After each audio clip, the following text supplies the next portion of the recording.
Good evening, ladies and gentlemen. I'm Munson Steed. I'm your host this evening. It is a wonderful evening here on Health IQ.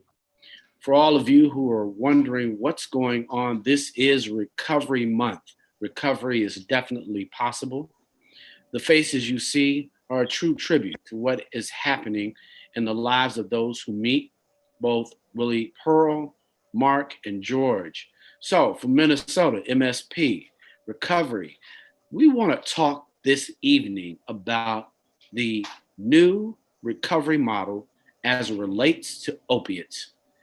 We can be successful, and I'd like for us to begin. Good evening, everybody. How are you? I'm well. Oh, well. How are you? All right. I'm excited. Recovery is truly something that is culturally relevant to our community. Obviously, we're in a pandemic, which really will depress quite a few individuals. People are definitely feeling a lot of emotional pain. Depression is definitely on the rise. Everybody is anxious about their circumstances. We could leave our past, our issues at home, but now all of a sudden we're living with them 24 hours a day. So I don't know, even with your addict or not, at some point it will get on your nerves. Believe me, this pandemic is there.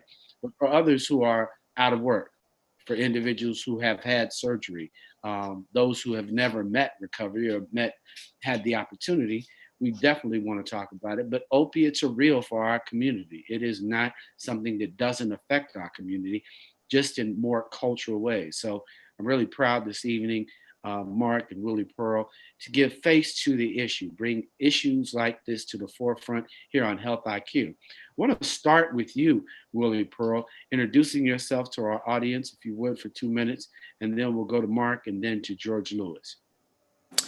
Well, thank you for having me, Munson. My name is Willie Pearl Evans. I am recovering from heroin addiction. I'm coming up on 5 years in recovery. And I say I'm in recovery from heroin because I own it. I was a heroin addict. Today, I'm a person living in recovery. And I just want to get that out there in my introduction to destigmatize the heroin use as opposed to opiate use, because that is one thing that continues to come up in the Black community, being stigmatized for being a heroin addict. But I am a heroin addict, recovering heroin addict. I got coming up on 5 years clean, just finished my master's degree. I'm working at Minnesota Department of Health as an overdose prevention administrator. I love that. And truly, I think culturally it's important to talk about what and how you identify. So self-disclosure is what recovery is all about. Mark? Yes, hello to everyone. Thanks, of course, for having us, Munson. My name is Mark Jonigan. I am the president, CEO of the Twin Cities Recovery Project. I am also a person in recovery. Started the Twin Cities Recovery Project approximately 4 years ago to be able to assist individuals who are in transition from substance use disorder, and to help these individuals to be able to connect with the community that would be able to help support them and create sustainability in their lives. And one of the main things that I thought about when starting this organization was to be able for individuals who traditionally would leave treatment after receiving the clinical services and then reintegrate into community, but find themselves lost. What do I do now? Who do I connect with? And most likely individuals are going to connect with those who they are familiar with. And so our goal was to create a safe space for individuals to come and have social activities, to have dances, play cards, dominoes, shoot the breeze, eat food, and most of all, to be able to make new connections so that when challenging times arise, crises arise, that they'll be connected to individuals who could support them through that. Thank you. Yeah. George Lewis. Sir, I'm George Lewis. I'm a person in long-term recovery. I've been in recovery now for 25 years. And in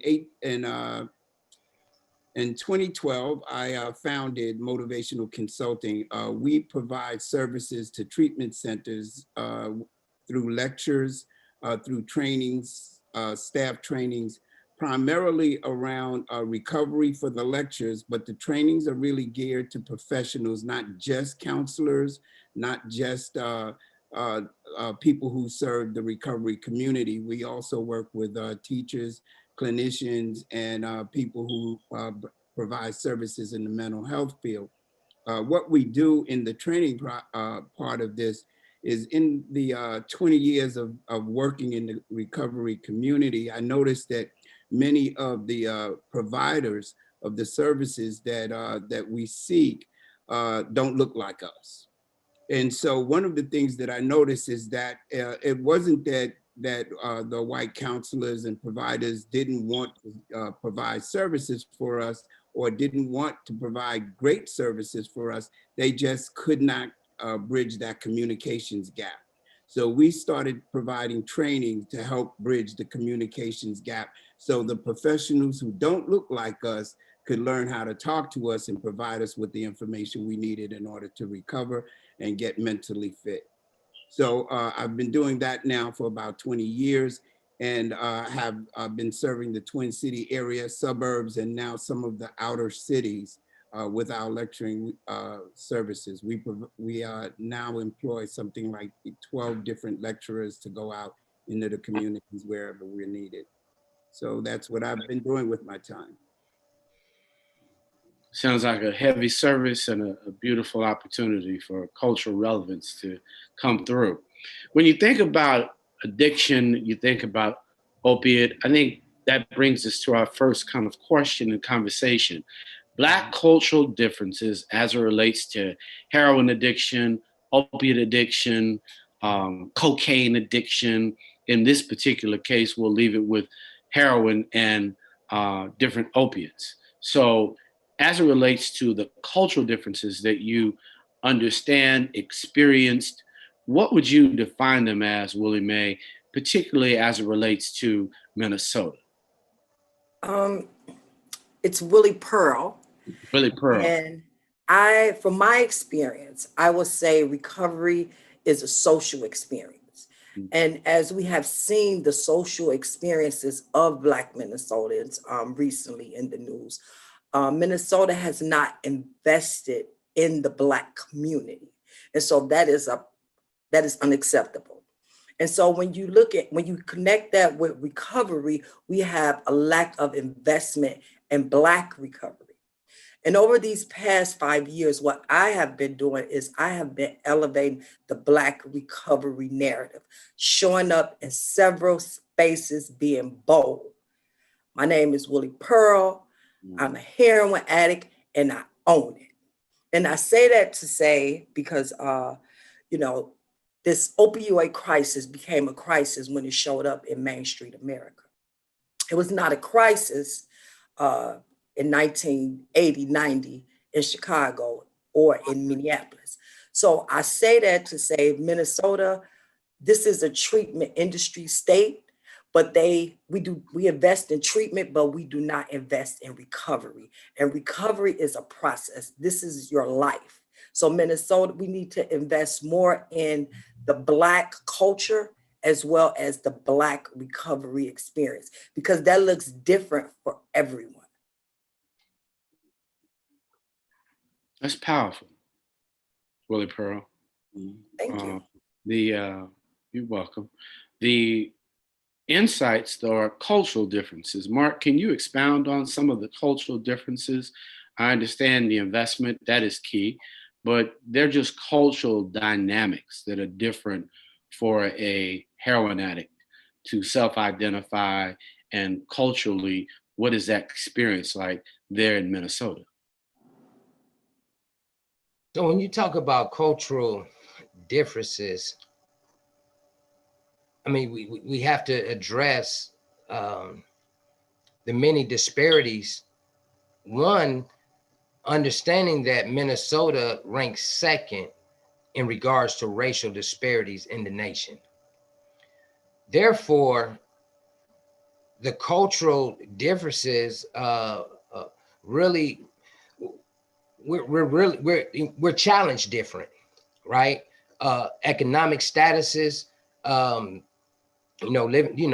being raised and living in poverty, talking about the trauma that historically that African Americans have experienced here in America, and so our whole cultural experience is different when it comes to how we engage, right? And I think that there are some challenges in regards to how integrated care is provided, and understanding that is one thing. As so for us as a culture, like Willie Pearl spoke to, is the fact that what's a key component for African Americans is social, right? That's a key component, right? It's not, though we know we need and it's necessary for the clinical setting, right? But recovery for us is going to thrive in a very different way, right? So what happens after treatment is going to be more important than what happened during treatment. So, what are we going to have access to? And I know you were kind of driving away, and maybe I'm not quite understanding the cultural differences, but one of the things Willie Pearl spoke to is that there's a huge investment in this state in regards to treatment, but there's very little in regards to what recovery looks like once an individual is back integrated into the community. No, I think you're all on point. I mean, obviously, investment is key. What you don't invest in tends not to have any maintenance. What you don't invest in tends not to culturally grow, so that the individuals that are working toward it's one thing. Okay, you got your 90 days, that's cool, but now you really don't want to see me anymore. So now there's no support systems for those individuals who are working to create a new methodology, fill voids that are there, and they want to be a complete person, and they were already in pain before they enter treatment, and then they come out of treatment, and most of their stuff isn't in their possession anymore. They've lost many pieces of themselves through the addiction process, and now you don't give me any support in that instance. So culturally, I was saying that I just wanted to get more granular, because when people hear it, they may not understand what you mean. So if we were talking about, even you say socials, a place that sustains where we can be ourselves. Yeah. We don't have to be and accepted. We don't have to look to be accepted in a room. We don't have to, our counselor counseled us and took our dollars for being a counselor, and then all of a sudden, we're never going to see you again. That's not an investment. That's somebody that's passing by that can talk theory, but we can't see them walk the walk of recovery. So, no, there's a very key distinction when you think about the complications of someone creating a very new lifestyle. So, George, can you help us? Because you actually train those individuals, and then still speak to the cultural differences that we see, even in being a African American individual supporting one's habit. So there are cultural differences on how you even approach supporting your habit, and then finding new playgrounds. So even culturally, you've got to figure out, okay, can I actually go hang out with Mark so that I can find a place where they're going to be serving coffee and tea, and allow me to be able to stay clean and still dance, and dance the way I want to dance. Well, George? one of the things that I noticed, let me take it step by step here. The first thing that I noticed anyway is that when black clients come out of treatment, they don't have the same type of support system that the white client has. When that in many cases, I'd say about 70 to 80% of the cases, by the time a black client gets to treatment, he also has some issues with law enforcement. He also has some charge or some legal issues that are going on in his life, in addition to addiction that he's going to have to also take care of at the end of his treatment or her treatment. And so generally, those are the issues. In the case of the white client, for instance, still talking about the cultural differences. When they leave treatment, there is a support system, even with a let's say a record that they have on them, like maybe a felony.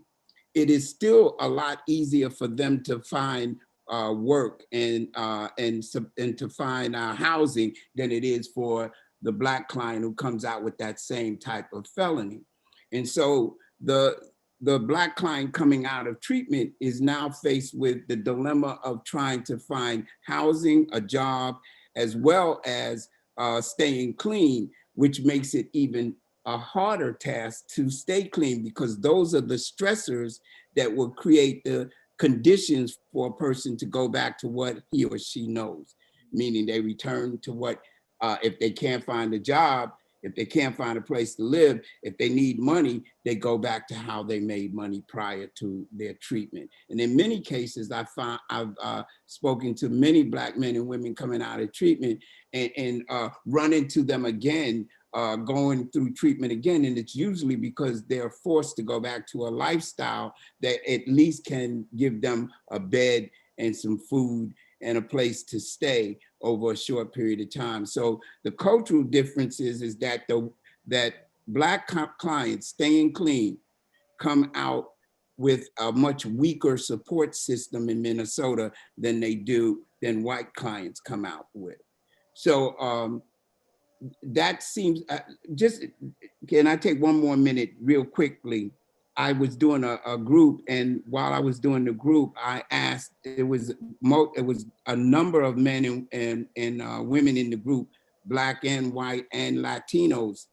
I asked how many people had a job waiting for them when they left treatment. Out of the 10, I think it was 10 whites in that group, 8 of them raised their hand. Out of that group, there were like 7 Blacks in that same group, and only 1 of them raised their hand. That's my point. Well, we wanted you to make that point, George. And I'm really concerned how recovery in Minnesota during COVID, because when you complicate the life, Willie Pearl, how is Minnesota COVID and the uprising affecting individuals in recovery in Minnesota? And how is COVID impacting that heroin addict who is trying to find a way into recovery and to stay clean during moments where they might have a technological deficiency and can't get online to make a meeting? And obviously, we know that Minnesota is not a place that you want to be walking to a meeting during COVID and trying to do it at 10 degrees below zero, which is coming. COVID has been difficult for everyone, especially Black folks in Minnesota. It has been a struggle for me. I have 57 months clean, and through the blessings of my higher power, I have access to technology, and I have a support system. But I do often hear from some of my clients that I used to work with at drug court and at a recovery house who do not have these supports. And it continues to be a struggle because they are challenged with staying clean, staying safe, having, the necessary housing and food and the basic necessities to survive has become a challenge for many of these people of color in the state of Minnesota. So COVID has just added another layer of struggle to the struggles that they currently have. And I mentioned this earlier, is the lack of investment in the Black community. Because right now we have a housing crisis that is spilling out in our parks. This happened 2 years ago, and they put a Band-Aid on it. And now in the mix of COVID, where you know, the solution last time was a shelter. And right now, shelters are not safe because of COVID. So again, that lack of investment in Black folks, the lack of investment in the basic needs that we need to survive here in the state of Minnesota has been challenging with COVID. And then when you look at individuals who receive MAT, medical assisted treatment, the Department of, I can't remember exactly, one of the, whoever is over all the methadone clinics, they figured out a solution that was best for them so that they push more methadone into the hands of vulnerable people who this is their medication, but they did not inform the community, hey, we have released this large amount of methadone. This is the most methadone that has been on the streets since 1972. So we're seeing more overdoses, and we're seeing lack of investment. We're seeing lack of support because it's kind of hard to reach out and call the ambulance and the police because of that tension right now. So that is another struggle upon the struggle because we have more substance, even if it's prescribed to the person. We have more substance out on the streets. We're homeless.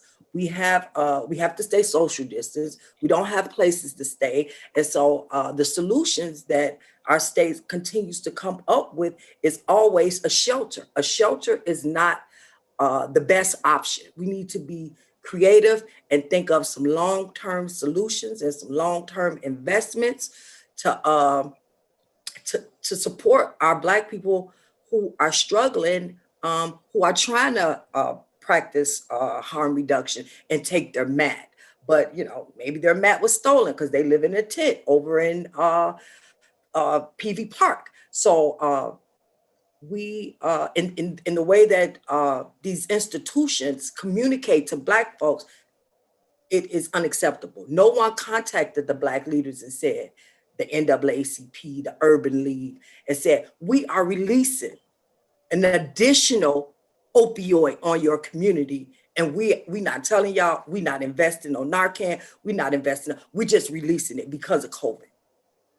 So those are the struggles that our people are facing today, right over in Chicago and Franklin and Minneapolis. Those are the challenges that Black individuals who are trying to practice recovery are experiencing with the challenges of COVID, the challenges of lack of shelter, lack of home, lack of places to stay. These are extra layers of the challenge that our people have been experiencing over these last couple of months in COVID. Thank you, Willie Pearl. Very articulate. Mark, same question. What was the initial question? It was, given that we're in COVID, how is this really affecting Minnesota during COVID recovery?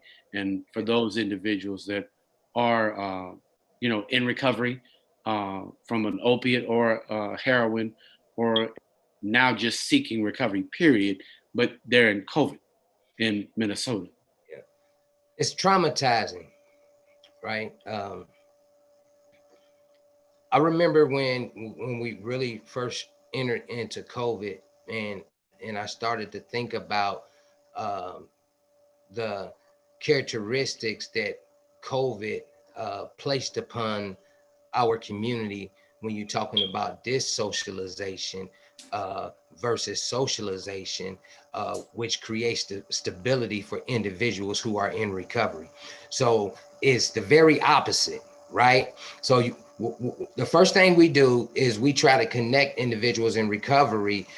We know that it is very healthy when individuals are connected with other individuals who are on the road to recovery, if you will. And then out of nowhere, we tell them, you can't do that.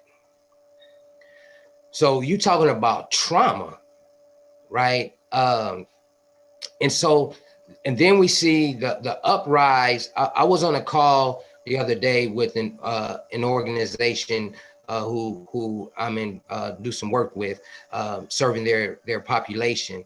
And you're talking about individuals who are living in supportive mental health housing, who are not able to see a provider. In meeting with someone over Zoom is far different from meeting with someone in person. And so those are all of the things that they were discussing, how challenging it is, how difficult it is. So we've seen an uprise. I've even experienced uprises in challenges, in regards to navigating, mental health and different things like that, right?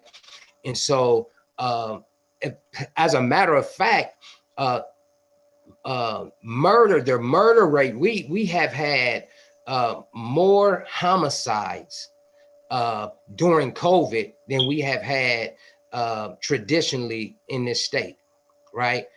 There's someone dying every single day due to violence.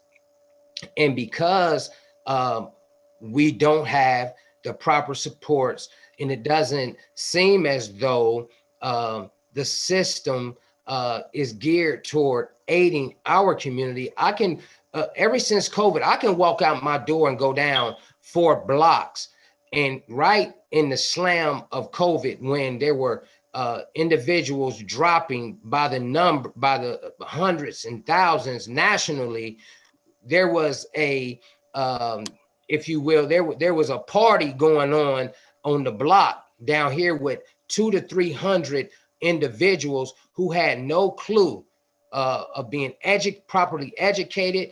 And in order to provide education and to provide the necessary needs to meet the community, it takes funding, right? So what I will say is that at the Twin Cities Recovery Project, we have been able to do some remarkable things in regards to serving our community, and based upon some partnerships that we have with Department of Human Services, who have supported us financially to be able to provide COVID needs, right? Such as food, such as hygiene products, such as gloves and masks and hand sanitizers and different things like that. We've been able to provide to the recovery community, the African American recovery community in a very large way. So I'm very grateful and thankful for that, right? And so, but that doesn't mean that we're not challenged, right? That doesn't mean that that there are individuals who so when we talk about trauma, we talk about acute trauma and chronic trauma. We're talking about individuals who may not even understand what they're experiencing when they're feeling this type of depression that they may be experiencing, that because of the disconnection they may be having from family, from friends, most of all from the meeting setting, to be able to go to meetings, to be able to go to different recovery events, right? And then all of a sudden you're left to stay in the house, and if you have a severe mental illness, then most of the time you're going to be just sleeping, right? And you don't know why you're sleeping. You don't know why you didn't gain 60 pounds because you just been in the house and just eating. There's nothing to do. So it presents a huge challenge. George, I know you don't have any of these challenges, but Well, our entire community has the challenge. But can you share just shortly, because I want to get to some of the new methods of how we're approaching treatment as well. Well, one of the, real quickly, the biggest hit has been recovery meetings like the anonymous meetings and the social gatherings that support recovery. Those events and those places and those organizations are basically, they've switched from actual person to person connections to connections like what we're doing right now over the internet. And many of the people who are coming out of treatment have no access to a computer or to internet service. So finding a meeting where people are actually meeting is very difficult, particularly now because most of the locations where meetings are held have closed their facilities to person-to-person meetings. So people are finding themselves coming out of treatment and having no support system other than what they can find online, and that's pretty impersonal. And and from my point of view, effective recovery takes a continuation of social connections and actual the ability to actually talk with people who are in recovery, to share ideas and also share concerns and feelings about going through the recovery process. So that's been greatly curtailed because of COVID. Super, thank you. Willie Pearl, when you think about the needle exchange and our community understanding what role it plays in the Black community based on heroin addiction, what would you tell them? Why is it important? And why is it important for us to understand the need for needle exchange? Needle exchange, syringe services, they are all part of a community of practice, what is called harm reduction. And harm reduction, educational harm reduction needs to be elevated in the Black community, because oftentimes there's a stigma with needle exchange, harm reduction, MAT, medical assisted treatment, buprenorphine, and Vivitrol. There's a stigma. Many people feel that you're trading one drug for another drug. But needle exchange, syringe services support are the best tool that we have to save lives. That's the best tool that we have to meet folks where they are.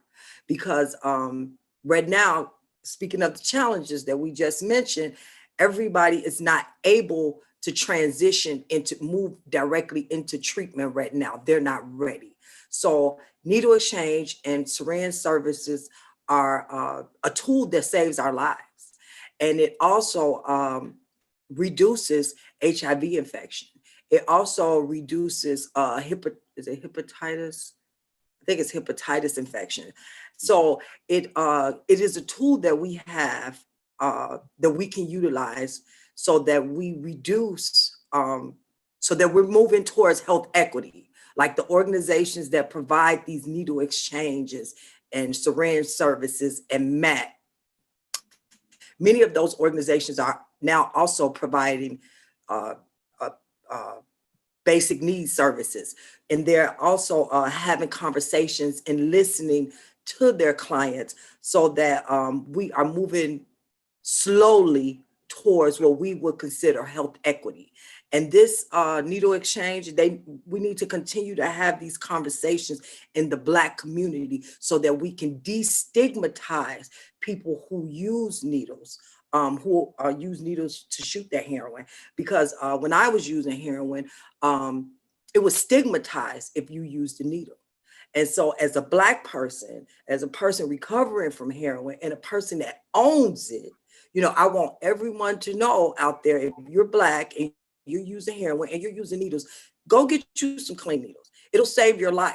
We have to look not down the street, we have to look down the road, in that needle exchange, they often have recovery supports and knowledge and pamphlets where people, can get more information. And that might be your direct pathway to recovery. So we need to continue to elevate needle exchange because they save lives. It prevents overdoses. It reduces many of the infectious diseases that our people experience once they're using unclean needles. So we need to make sure that we elevate needle exchanges. We're not saying go out and use, but we're saying if you're gonna use, be safe and do not bring on any more risks. Do not participate in that at-risk behavior because those are many of the social determinants that our people experience. And if we're going to move towards health equity, we have to elevate and educate about needle exchange and syringe services, MAT, buprenorphine, and Vivitrol. Thank you. You're welcome. The very advent of support systems for the heroin and opiate addict and the family. Mark, if you would help us understand, because there's a cultural difference in that. George kind of pointed a little bit toward it, but there in Minnesota, how can we be more holistic about our approach to the recovery process as a family as it relates to the heroin and the opiate user and addict, because they're all on a journey? Yeah. You know, when I think about how do we address this whole opioid epidemic, and so, you know, there are some glaring challenges for individuals of color, right? And I know we keep speaking to that, but I think the reason why is we just want to be heard, and we just want other cultures to truly understand, you know, the pain and the suffering that we have historically been through, that has affected us up until this point.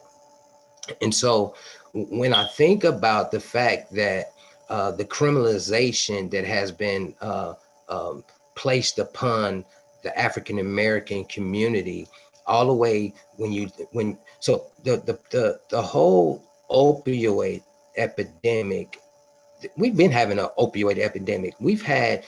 But ever since I was a child, I can remember hearing about individuals who had died from overdoses, right? And then we go into the crack epidemic, where we were so criminalized that all the prisons was full of African American men. So I like to share the story that I remember going to prison one of the 6 times that I went for. They were a direct result of substance use, nothing more, right? And I remember having a misdemeanor crack pipe, slamming it on the ground in front of the police, and ended up in prison for a year for it, right? And so when we talk about how do we change the family structure in the community that we are a part of, so we first, I believe it has to start at the ground level, right? You know, you can want to change it from top down, but the reality is, until we start educating our own communities, and we stop imposing stigma upon one another, then only could we begin to heal as a community. And so I had the opportunity of attending a fundraiser of an organization, and I was invited to. And when I approached the room, there was about 20 to 30 individuals, pictures, who were on tables, who had died from overdoses. The painful thing about it is that they were all white, right? And as I began to think about why, I was angry at first, right? And then I started to process over the weekend, why is it that we're not openly talking about we lost a family member to opioids, when you know that it happens all the time, right? As a matter of fact, in a lot of cases, if a family member, a cousin, someone, a friend that you hear of died from an overdose, you won't hear they died from an overdose. You would hear they died from a pre-existing condition, right? And so I said, why is that? Why do we hide from? Why don't we talk about it? Well, who would want to recriminalize a family member or be associated with someone who is recognized as the scum of the earth and no good, nothing but a criminal, ain't never go change, who would want to associate themselves with that person, or who would want to be seen as a family representing something like that, right? So then we talk about criminalization versus victim, right? And so we see tons of funding streams, policy changes that have occurred since it has hit the larger community of America. And therefore, since we see that, for us, though, we have continued to project those stigmas that was placed upon us. We project them now upon our own community members. And so when you think about the fact that a family member, so we see the larger community, they are able to host events like that and talk about it freely, right? But what they're getting is healing when they're doing that, right? While African Americans are suffering in silence because we don't talk about it, we hide it, right? And so I think that so I know October the 8th, Twin Cities Recovery Project is launching our opioid family support group, right? And so we want to extend the opportunity for individuals, and it don't matter if you black, you white, listen, because when I look at addiction and substance use disorder, it really doesn't have a color, right? So that's why we are just really advocating for making this to address this as an equal and as a whole when we talk about community holistically. And so the goal is to be able to offer the supports to individuals. They don't know what to do. Some family members just miss their child, right? They just miss them being the person that they previously known them to be. We have children missing their father because I had a dad, right? Like in my case, many times, yeah, when I got straight for a minute, my son had a father, right? And then once I took off back to the races, right, I was absent, right? And so we see this reoccurring trauma that is happening in our communities in many ways within our family settings, right? Most of the time in the African-American community, you've seen individuals disowned, right? They're not even owned, right? You can ride down the same block that your child has been standing on for maybe years, right? And get so desensitized because of the stigma that's associated with substance use disorder that you act like your child ain't even standing there, right? And so being able to help our community heal, educate our community on how a substance use disorder is a disease. It's a disease of the brain. It's a disease in many ways. You know, a person that has been using substances for many years, you can't expect them to just change overnight. And so the whole idea about even needle exchange, I believe it is it's very important. And I know Pearl spoke to it because there was a time that I didn't believe in that. And that education came from 12-step settings.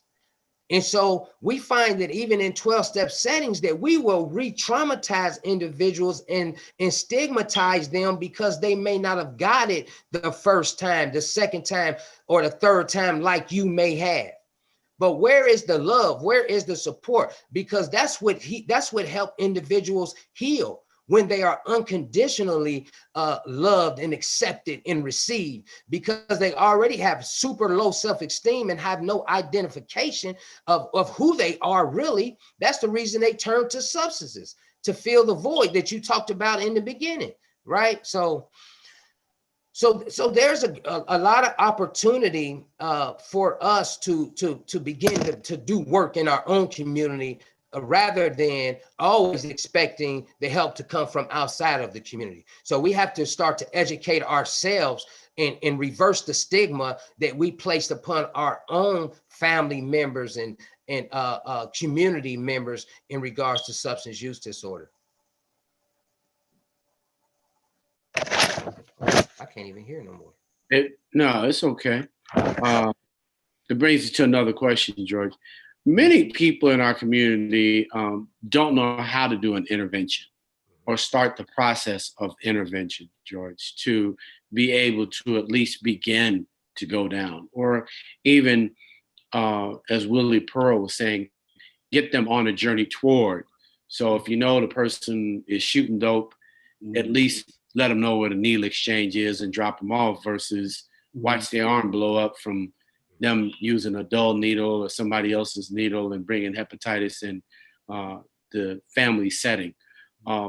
How do you recommend and how do you suggest families begin intervention for their family members who are suffering with opioid or heroin addiction or Dilaudid or anything else? You know, that's a really good question. And really there's no set answer for that, because it always is going to start with the user. It has to be with the user, because the user has to make a decision that he wants to be, or he or she wants to recover in the first place. I can't tell you when I was using how many times people who loved me tried to tell me not to use, or tried to tell me to seek help, and that didn't really happen because I wasn't ready for it to happen. So it's really difficult to pull into. And matter of fact, most interventions the first time around are really rejected, and most people will really be angry about having someone come in and say, look, we want to have you go to treatment. I would say, if you want to help a person who who's out there using, I think the best thing to do is to leave the avenues open for connection. Allow them to have the ability to reach back into their support system when they choose to. The problem is that the Black community traditionally is very conservative, and more conservative than people think. And so most of the time, families like Mark and Pearl were saying earlier, most families will reject the user. And so it's not a one-way situation where the user being ready or the family being willing. Both of those things have to happen for success to take place. But most often, and what I think is most important for any recovery to take place, the user has to feel that he has an avenue. And usually family members will not be that avenue. It will usually be someone, a stranger, someone from a treatment program or a meeting somewhere, or a friend who's gotten clean. But if you can give that using person that one avenue, when no matter how much they use and how long they've stayed out there, that they know there's that one phone number that when they call it, that phone will be answered, and that person will talk to them without judgment, then it is possible to do an intervention. Intervention to me is really about leaving an avenue open for the user to reach out and seek support when he or she needs it. Other than that, there is no real way that you can sit down and come out with a favorable outcome by intervening and saying, hey, you know what, it's time for you to go to treatment. If they don't run out of the room, they may go to treatment, but it doesn't mean they're going to recover. Yeah. So when you think about that, thank you very much for that, George. I think that people don't want to feel trapped when they're having to make a decision. But mental health plays a huge role in addiction, plays a huge role in obviously the use of opiates, heroin, Dilaudid. Um,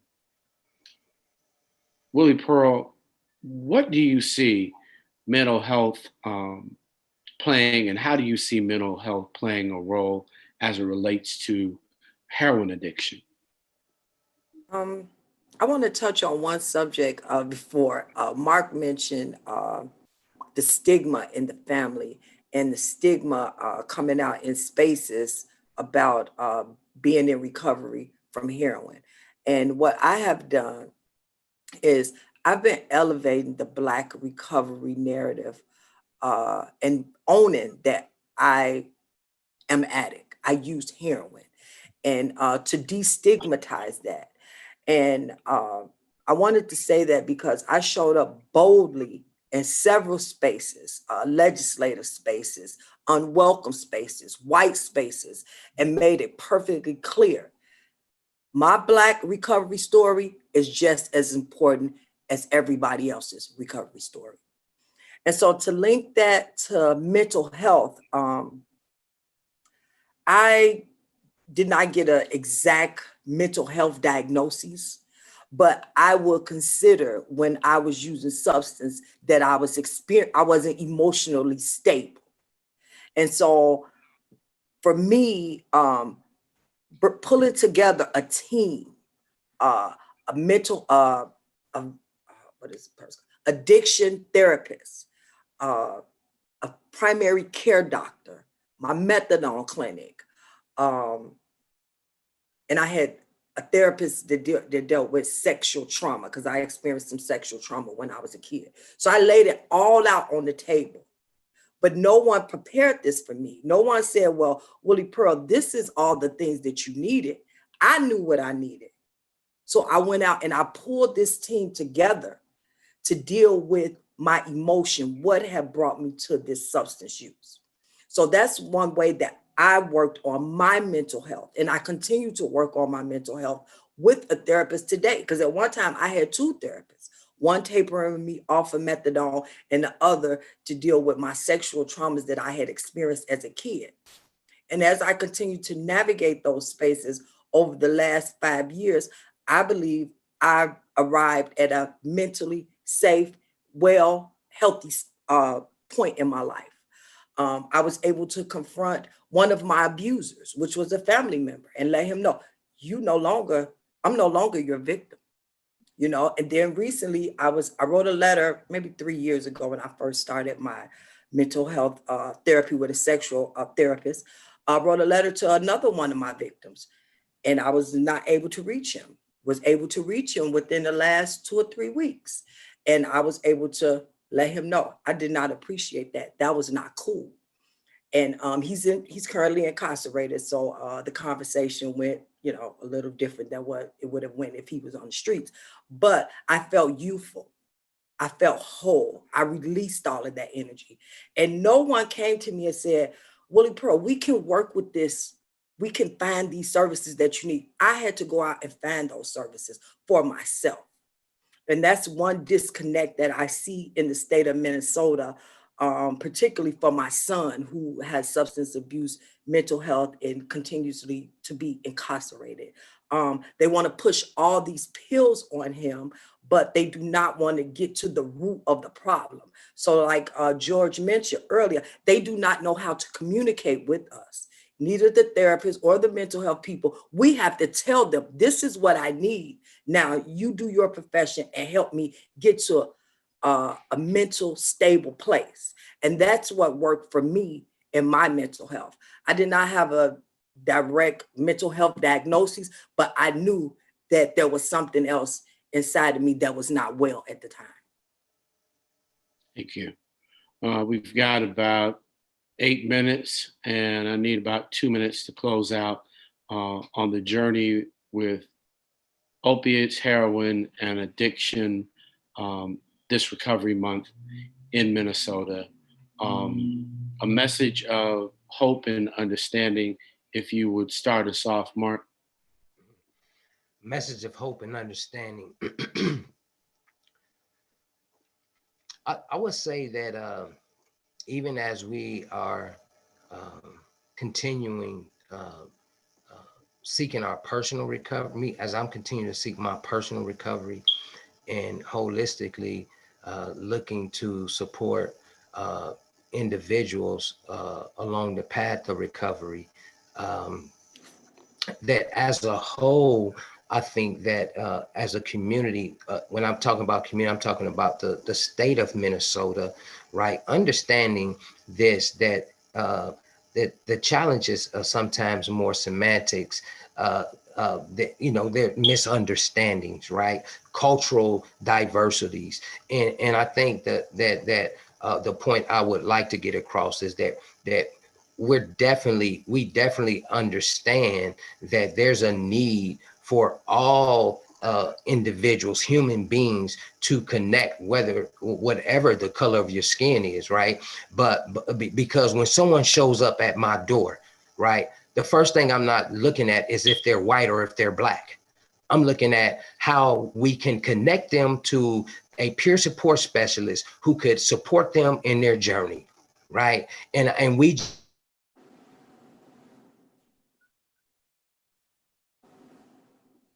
Yeah. George, Yeah. can you give us a message of hope? You got about 4 more minutes. And I want to. What I see now is here in Minnesota, particularly, which is where I have most of my experience, is that there is more support around recovery. Minnesota is a recovery state. But what's even more important is now more and more treatment programs are beginning to connect treatment and mental health. And I think that's much needed because 25 years ago, those were two separate issues. And as I stayed clean myself and worked in this field, and I paid attention a little bit more to the services that were being provided by different treatment centers, what I started seeing was what was happening then was that people with mental illnesses were not treated along with, they were lumped into to the treatment for substance abuse. So the issue of substance use became the only focus. And if you had clearly had mental health issues, they didn't necessarily treat the chemical use part of it. They would move you into mental illness. And so what would happen is it would create this catch-22 situation where the person would, they work on the mental health issue, the person would come out of whatever facility he or she was in, and then they pick up drugs again, and the cycle would begin all over again. And the same thing would happen with a person who has addiction, pushed into the addiction part, mental health not addressed, and the same thing would happen. But now, the more and more, the two things are being linked. So simultaneously now, mostly there's a ton of wonderful programs in Minnesota where you go in, you might have gone in for substance use, but they now prepare diagnosis to see what level of mental health you may be dealing with. And they try to address both of those issues simultaneously. And to me, that's really a hopeful sign because so many of us, even though we may have chemical use issues, a lot of times it may be spurred on by mental illness and vice versa. So that's a hopeful sign in Minnesota.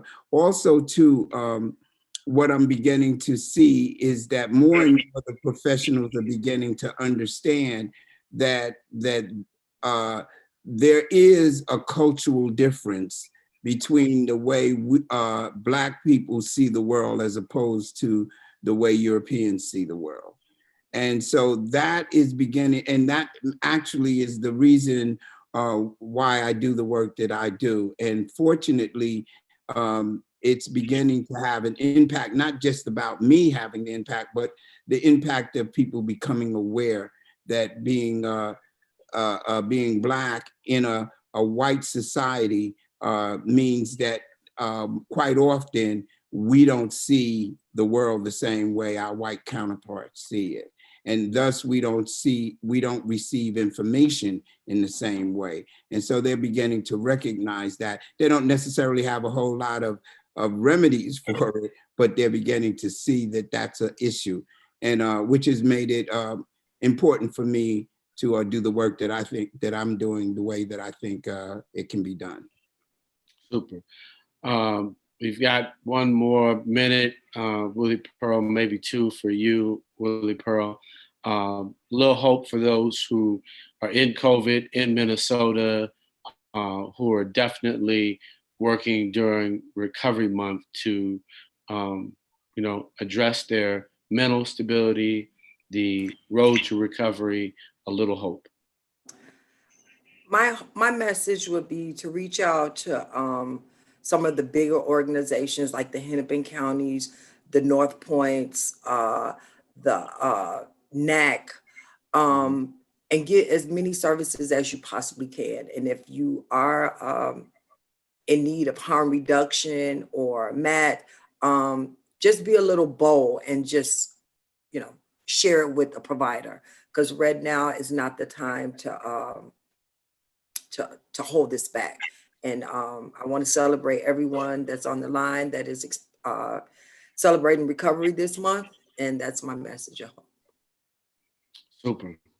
Well, this is Munson Steed. I am with George Lewis. I am with Willie Pearl, and obviously our brother Mark was here on Health IQ. It is Recovery Month. This is the story, our series. This is only number one of a series on Minnesota and recovery. So we want you all to understand recovery is possible.